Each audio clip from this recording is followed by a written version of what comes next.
Welcome to Lombardi's Legends podcast. It's Dane here with Wags. And Wags, today we have a very, very special guest, Green Bay Packers defensive back, Innis Gaines. Yeah, I was really impressed with him. Just super energetic, very passionate about football. Innis is a guy we signed to a futures contract this past January, so he's been with the team all off season. Out of TCU. Another horned frog on the Packers defense. And, I'm excited to see what he can do. I mean, this is clearly a guy that's very talented, would have definitely gotten drafted, but unfortunately got derailed by some pretty significant injuries his junior and senior year. And then obviously the COVID impact negated any opportunity to get in front of some scouts on his senior day. So, he's someone that I think, even though undrafted, keep an eye on because he can play football. He played at a high level for a really good program down at TCU, as we said. So, and just as you can tell, Dane, infectious personality, very energetic, and can't wait to get out there and compete on the football field.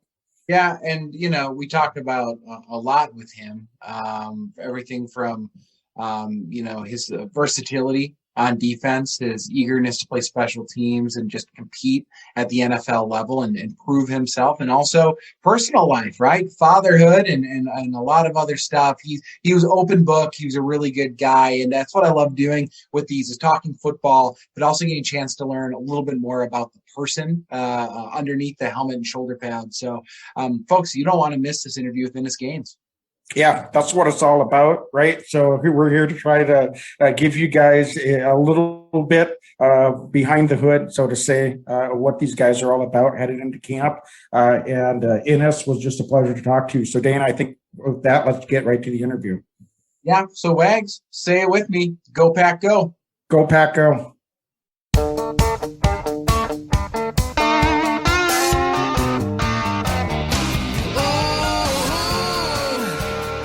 Welcome to Lombardi's Legends podcast, and today we have a very special guest with us, Innis Gaines, safety for the Green Bay Packers. Innis, thank you so much for joining us today. Thank you for having me. Absolutely. So, Innis, man, just to dive right into it, we always like to ask all of our player guests, what's it like to be a Green Bay Packer? Man, it's crazy. Like when I first got the call, I was like, out of all teams, of course, the legendary team of Green Bay called me. So, like, joining one of the most premier teams with the most premier players in the league already, it was unreal when I got the call, for sure. So, yeah, that's how I felt when I got it. Yeah, and do you mind if we ask? I mean, your journey was a little bit delayed, I'm sure, in your mind. Yeah. So I don't want to just, go through the bio, but you're a guy that, clearly, I'm sure, projected to get drafted. And then with everything that went down, your junior and then your senior year, and then with the pandemic, can you walk us through how that all went down for you and then how you finally got the call to join the Packers? Yeah, I was going into my junior year, I was already getting calls and stuff. I was projected to get drafted that year. And so I was already had high hopes and everything and tore my ACL once. So I figured, of course, as happens to people. Of course, they want to fake my draft status, of course, but as long as I play good my senior year, I'll be fine. And I played well starting off, and I tore it again. I was like, oh, my goodness. So after that one, it was like, okay, obviously I have a red marker on my name, not because of injuries, but as long as I can show them healthy, pro day and combine, I could definitely still get drafted late round. I had teams tell me they'll still draft me late round as long as I got a workout in. And once Corona came, or COVID came, that canceled out all my pro days and stuff. So I ended up not getting drafted. And the only team that actually ended up working me out was Green Bay in that August. So then that's how it turned out to be.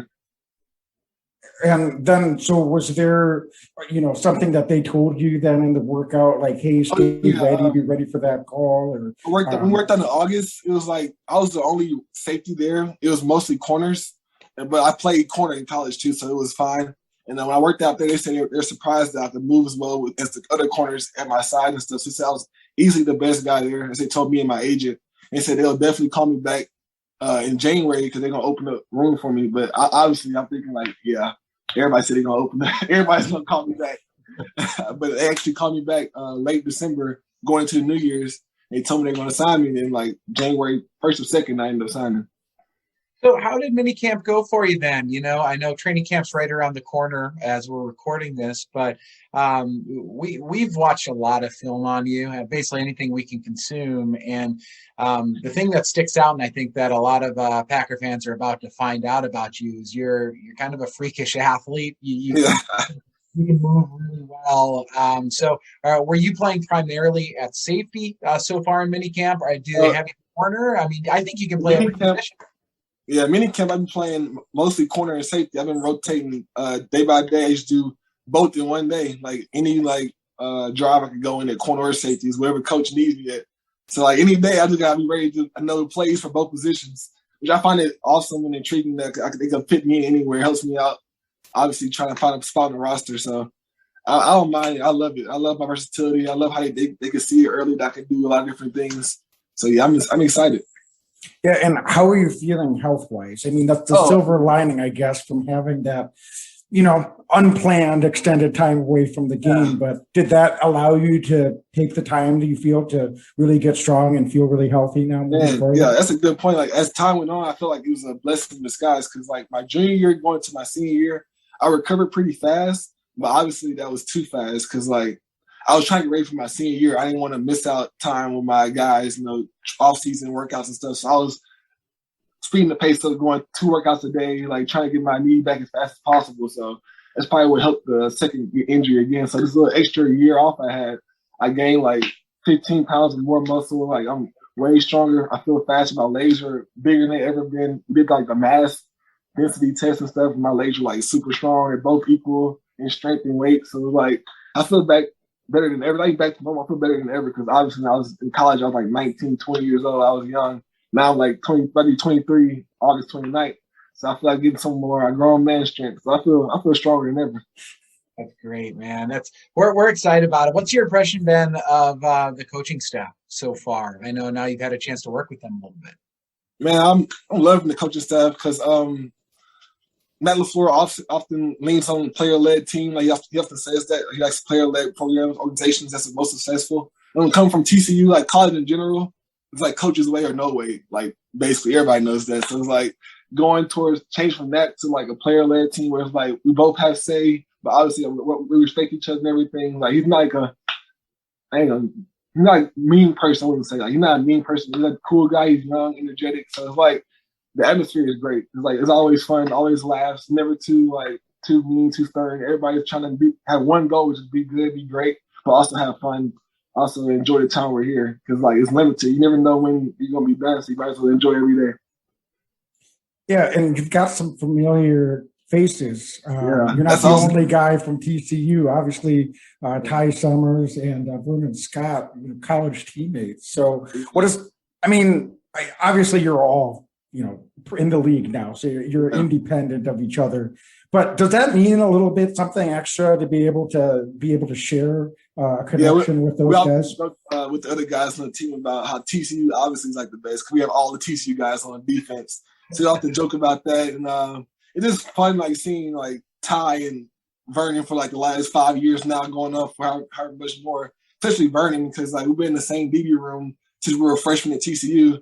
My first day back, I see him again, so it was like, oh, it's great to see my bro.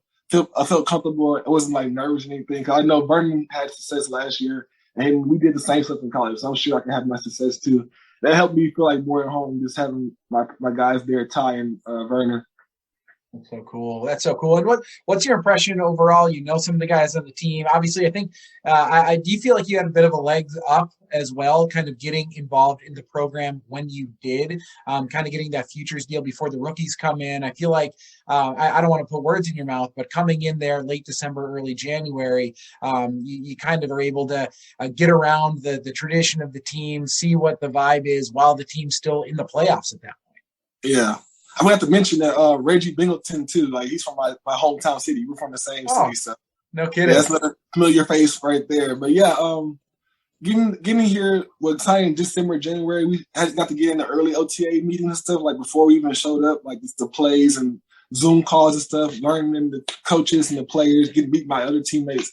that actually helped me out a lot, just being comfortable with the system, like actually putting a face with a name, like seeing my coach before I actually got there. So I know, okay, Coach Jerry Gray is a pretty cool guy, played in the league, so I already had relationships built already. So now all I need to do is learn the plays and like show what I could do in real life, not on the screen. So that was the only thing that set me back. So yeah, just having that early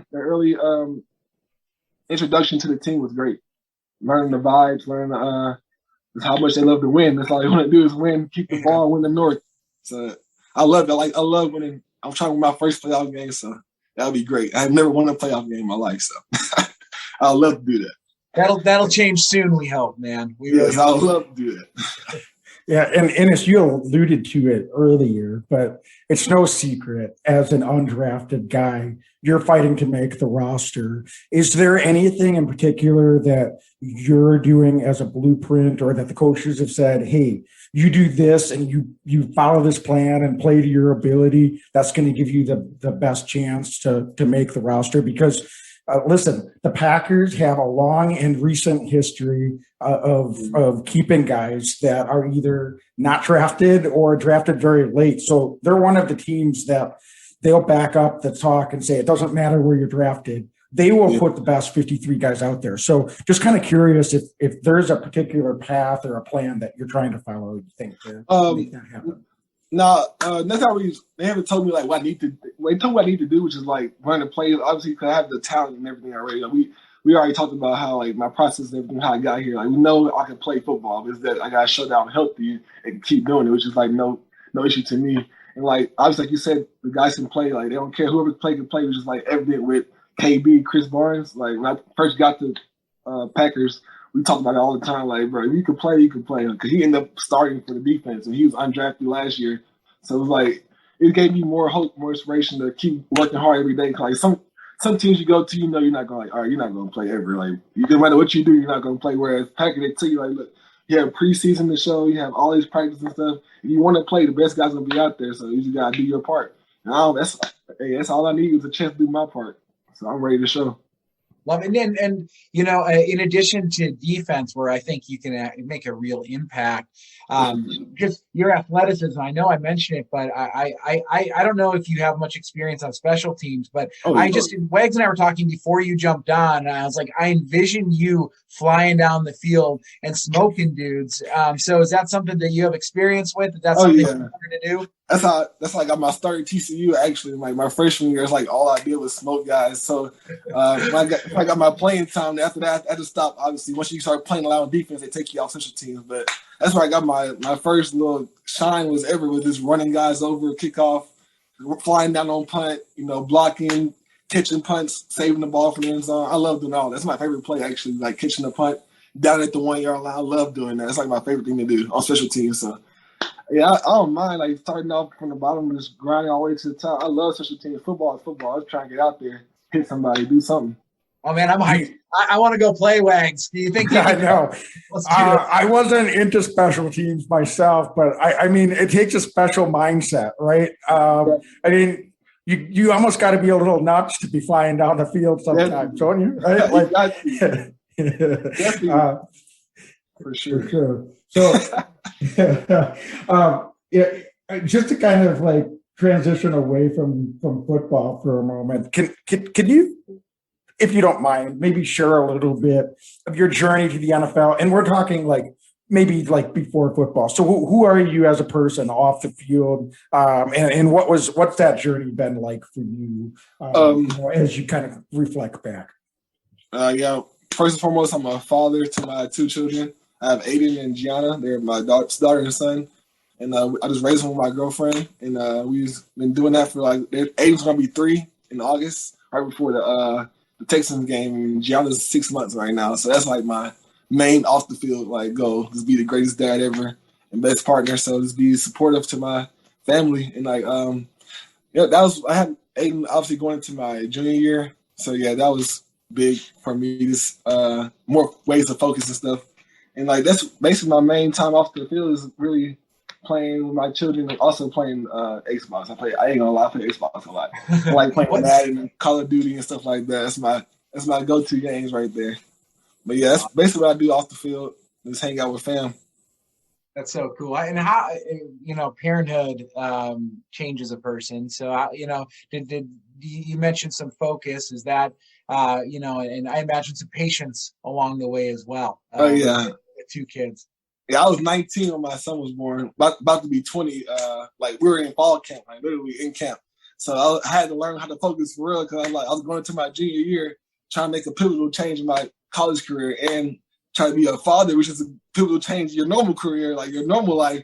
So I was like, oh, doing it all at one time. So that was like a huge wake up call to me. Like, look, you gotta do this right here. You gotta be focused. Like you can't like go to all the parties and stuff like on the weekend and stuff. Like you can't do that no more. Like it is what it is. You gotta take your responsibilities and change your role. Saying help me mature early, help me learn like do my job, especially like in football. Learn like do my job, get my job, then do what I gotta do to make ends meet, make sure my family's good. So yeah, it helped mature me early on throughout my career.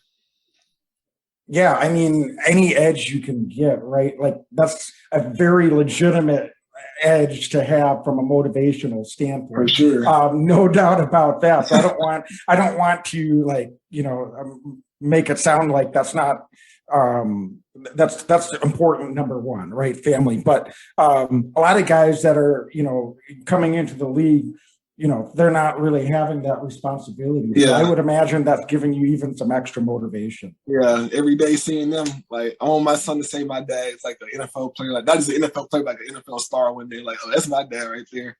So that's how I want. That's my goal always to be like, oh, my kids like, oh, my dad's super cool, that's superhero type stuff. So yeah, that's how I want to be. In their eyes, like a superhero, like this guy's super strong. He runs people over, all kind of stuff on TV. That's how I want my kids to say. I can't wait for that to happen. So I'm trying to get that going.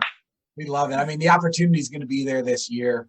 We really think there it is. For those that are going to be watching this, we do a podcast, but we post on YouTube.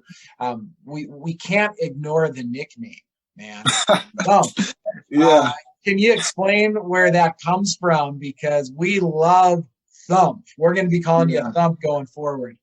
Yes, that's all. It's what I usually go by. Is Thump. It started like freshman, sophomore year in high school. My position coach was like more than just a position coach to me. He's like my dad. Really, we talk almost every day. Still to this day, we were like just trying to figure out a good nickname for him because like in high school I used to go by Ice. So when I was a kid, I used to go by Ice because my name is Innis Cole.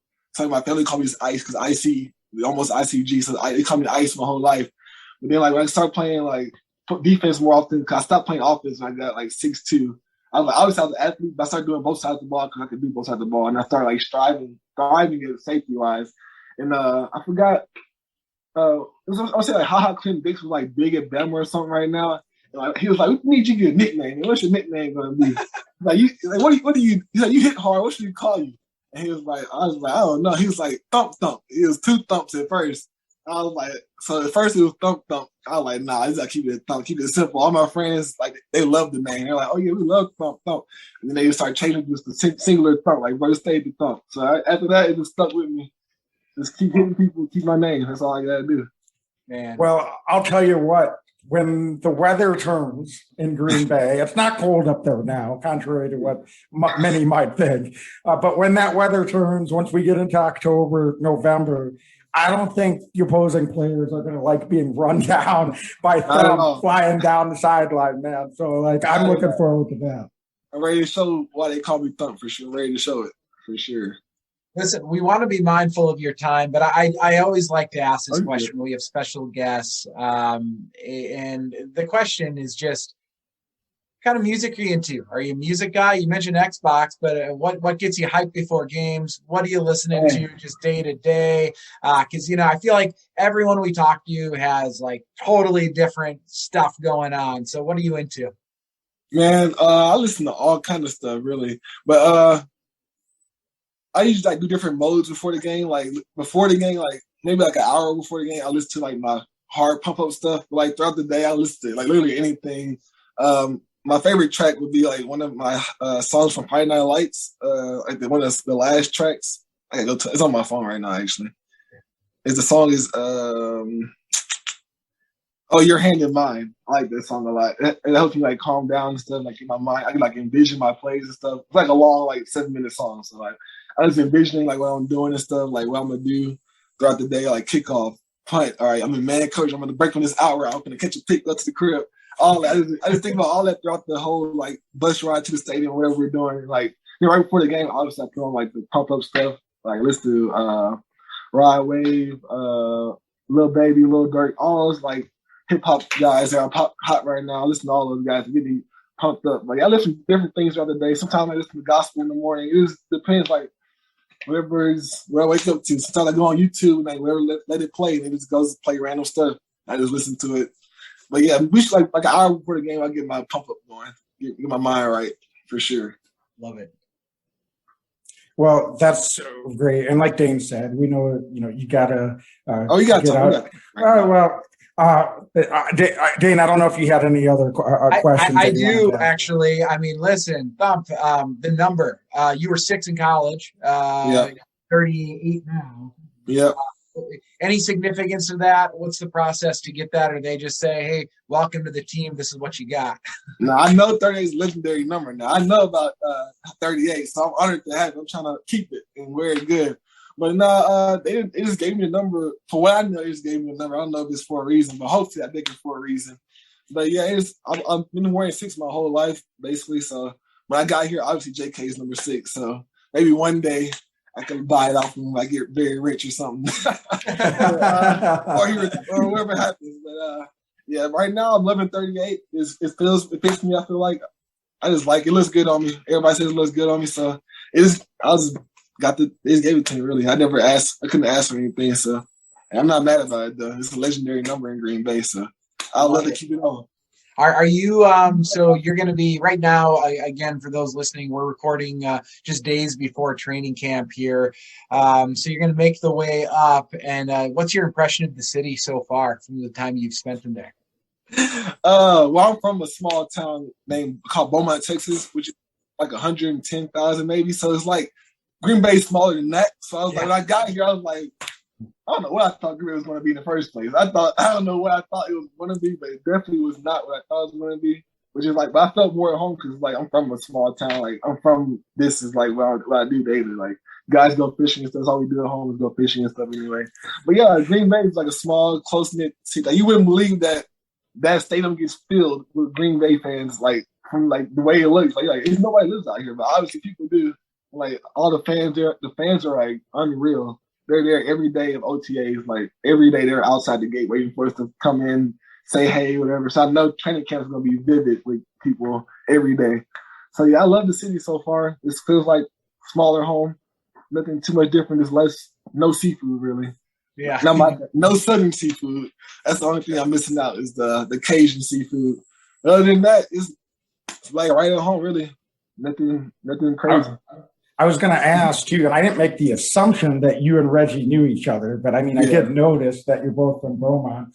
We actually had him on last year and he's talking about fishing. So, that's how Reggie does his fish. I know. I think he's going to start a charter company. He might have already. I don't know. So, what kind of fish do you usually try to go out and go after? Nah, see, I usually don't fish. I like crabbing and stuff. I like doing the crabbing. Ray doesn't like crabbing. He says that's a poor man's sport. But I like crabbing. It's more hands-on, and you ain't gotta wait all day for the fish. I can't do that. I'm not waiting all day for a fish. Then I gotta pull it in. I might not even get it in. Where the crab, you just get the chicken on the string, you just get a net and scoop them up. That's way more fun to me. But yeah, I know Reggie catches like all kind of fish. Like he does it all day long. Like I'm more of a crabbing kind of guy. Crabbing. That's my kind of thing. I like getting my feet in the water, can get some crabs on the stick, all kind of stuff. So it sounds like Reggie's kind of like you're not invited on his boat then. I'm definitely invited. I just want to be catching the fish. He knows I'll be chilling.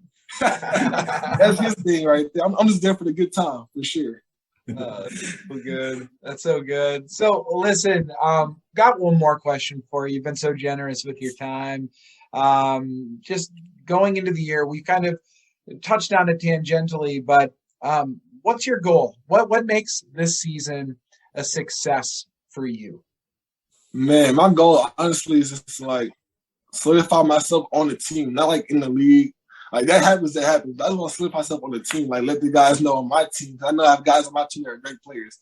I want to let guys on my team like I'm a dog, just like them, like Jair, Smash, Savage, like all those guys. I want them to know, like, yeah, I'm good. I'm the young pup coming up, but I have like the respect of my guys on my team along first before I get knowledge from my other peers around the league. So my goal is to along just make plays in training camp, make plays in preseason. Because obviously these guys are good players. Like I'm not trying to go out there and take these guys' job. Like, let's be real. Like, these guys are all pro players. Someone like, come on now. I was ready to learn from them, get better from them. At least year one, and obviously then compete with them along year 2, year 3. But I want my first year to be learning the system, learning the coaches, helping the team out any way possible. That's like a kickoff only, or like a dime sub package, whatever. Wherever that they need me, I'm just trying to fill in where I need me. And then obviously year 2, year 3, try to get my name like bigger, try to get on the field more. But yeah, year 1 is trying to be there for my team in any way possible. Shit, blocking. I'll block for Aaron Rodgers. I don't care. Anything. I'm just trying to make a name for myself just on my team alone. Love it.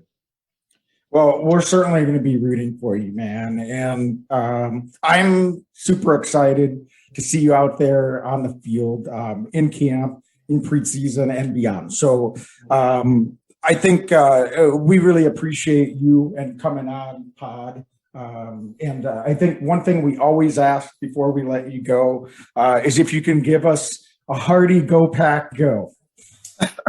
Go Pack Go. Go Pack Go. Go Thanks, Pack. Tom. Appreciate you. Thank you. Good luck in camp. So I'll stay in touch with y'all. Thank y'all. Yeah, take care. There ain't no second place in Lambeau. It's a whole new game.